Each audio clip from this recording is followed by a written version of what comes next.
Welcome viewers to Basic English video once again. In today's videos I will just discuss 4 important rules related to transformation of sentence, especially simple, complex and compound with conditionals. Okay, you know that all the rules are related to conditional sentence. Okay, there are 4 different rules related to conditional sentence and we will discuss all of them sequentially. So let's start with the first one, that is the first one. Here I have just written the complex, simple and compound. We have to just remember the symptoms that we have given here. That means you have to remember the symptoms. These are the symptoms. Okay, here the first rule is that in complex sentence, if you just get if the sentence begin with if or the if clauses, and there is another condition, that is same subject. I have written in short form, that is same subjects and positive statement. Okay, same subject and positive statement. Then if we want to turn this into simple one, then we have to begin with by plus base form of the verb plus ing, and in compound we have to use and in between 2 sentences. If the subject is second person, then we have to use imperative sentence in both parts, or before and after and. Okay, so let's see an example with the first rule, that is I have written on here the complex sentence, and you know the sentence has begun with if, that is if, and here you will get 2 sentences. The first one is you learn, and the second one is you will flourish, the second one. Okay, and if you just notice here, you will see that there is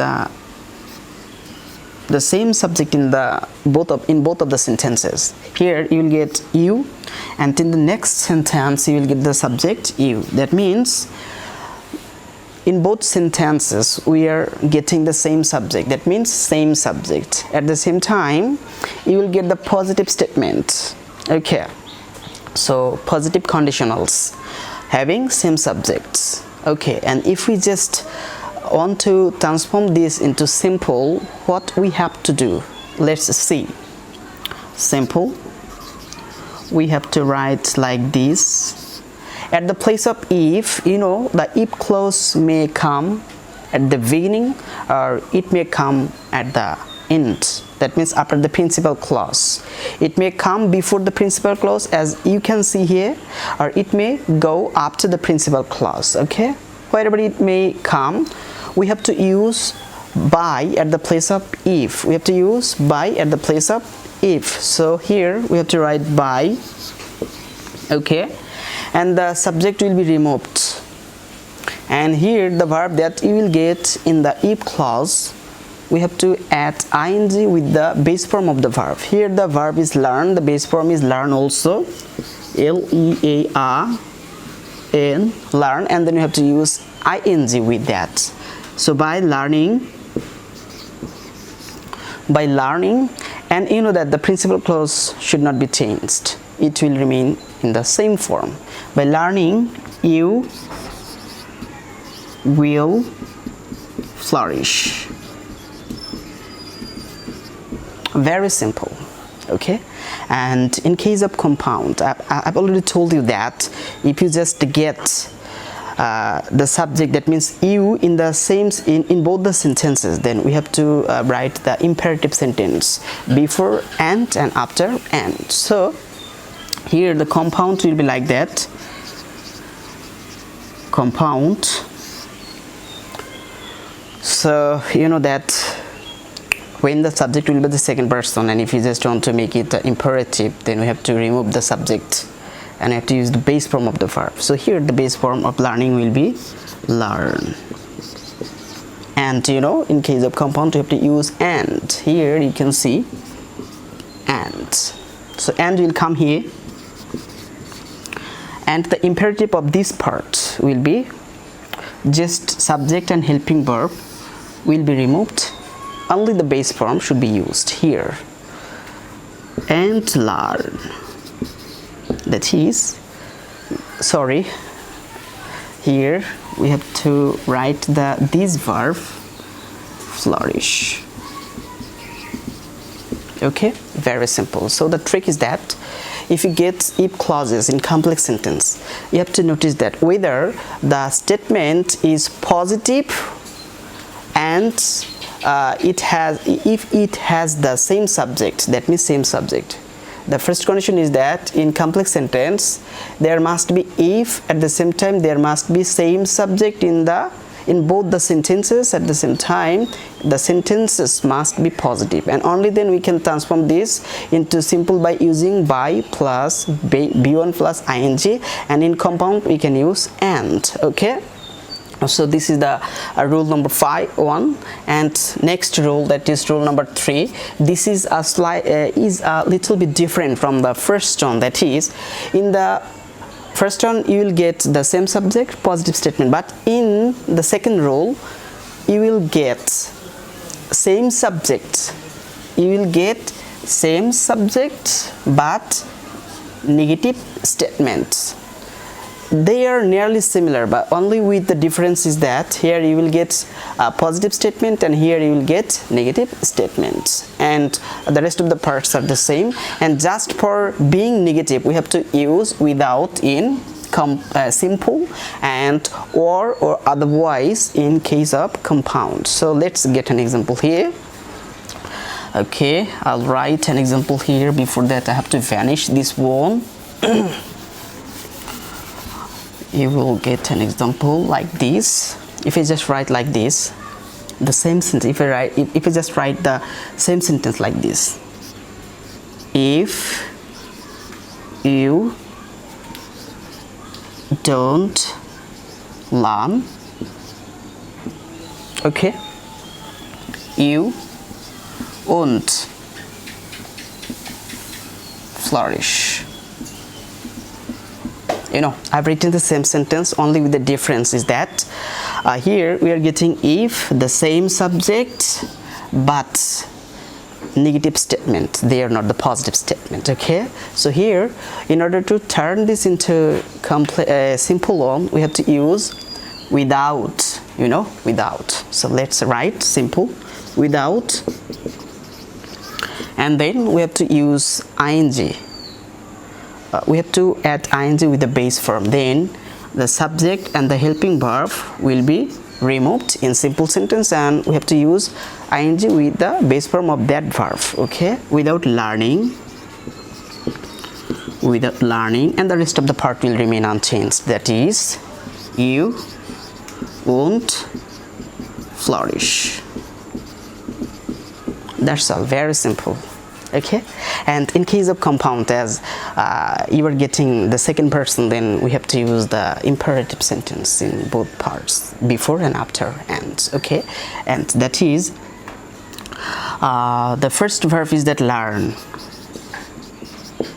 and as this is a negative statement, and in case of negative statement and same subject, you have to use or otherwise. You can use either of them. Okay, so here we have to or. Okay, learn or. Okay, here notice that if we just write the imperative sentence here, then the meaning will be a little bit different. Okay, so that's why we will use the sentence, a full sentence in the next part, before, after, or. Okay, so learn or you won't flourish. Okay, sorry, in case of and we will use the imperative sentence, but in case of or, if we just write the same sentence, then there will be a little bit problem. That's why we will write this part in in a statement, full statement, not in imperative sentence. Okay, and in case of these are the rules related to rule number 2.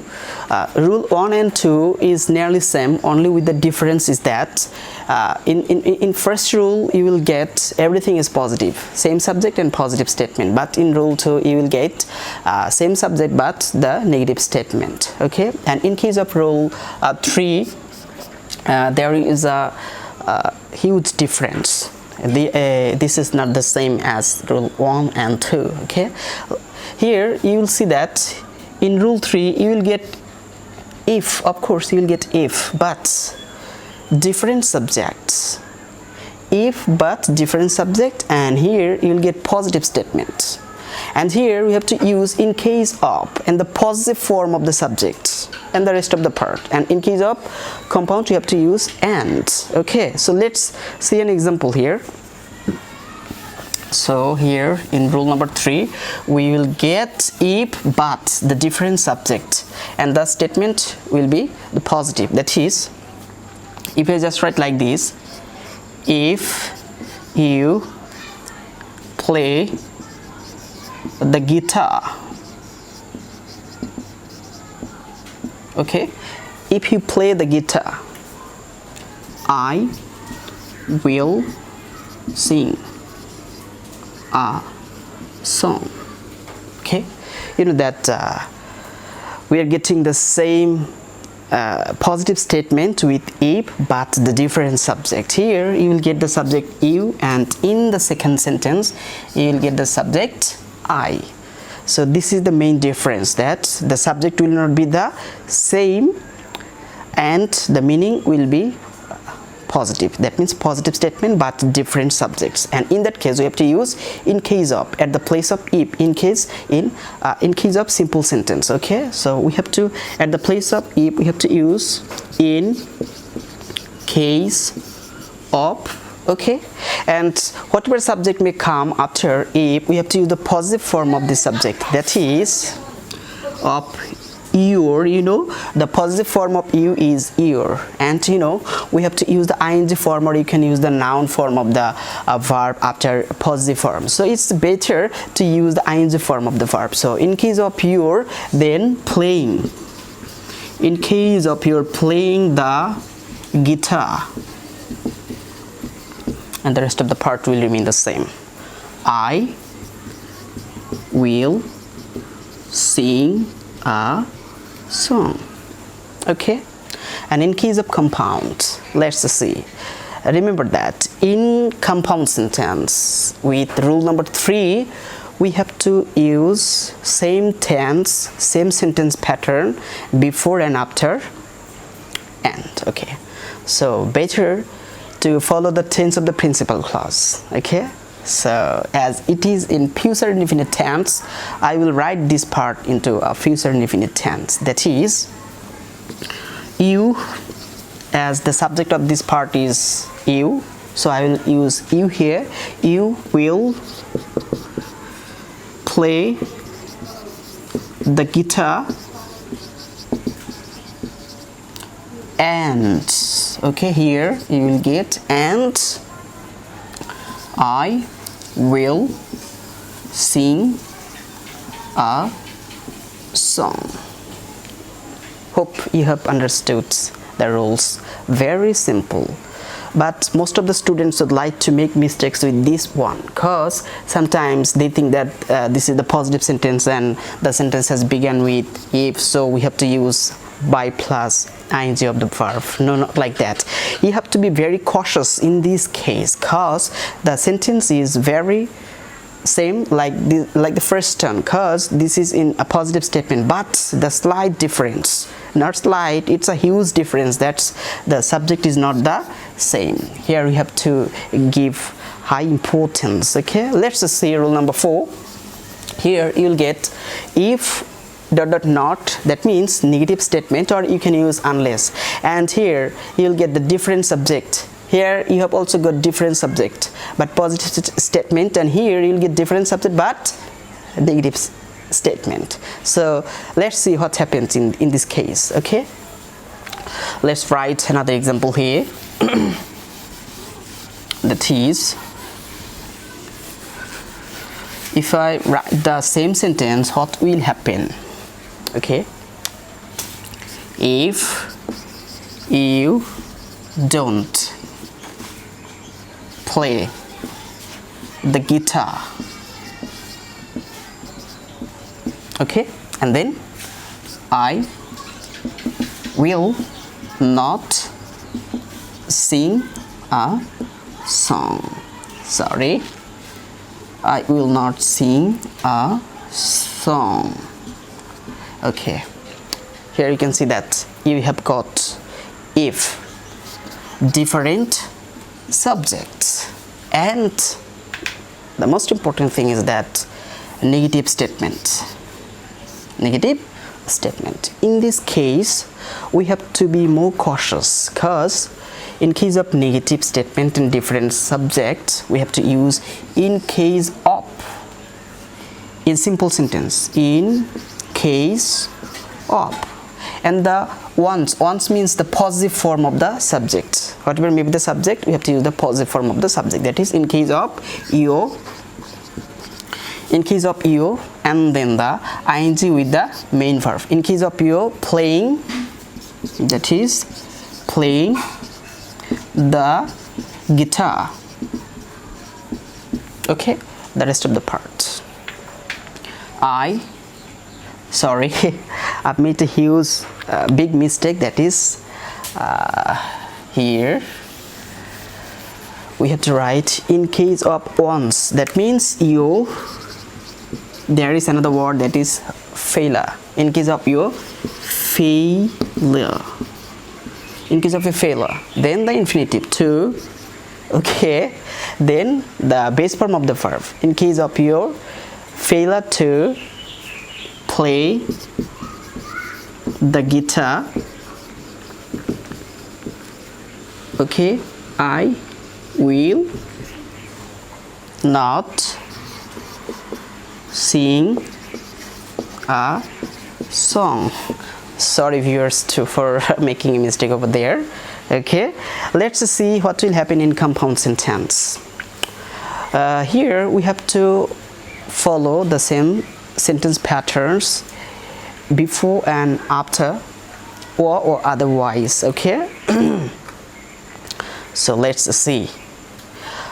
In case of the first part, it will be the positive, but in second part it will remain the negative. That is, you will play the guitar.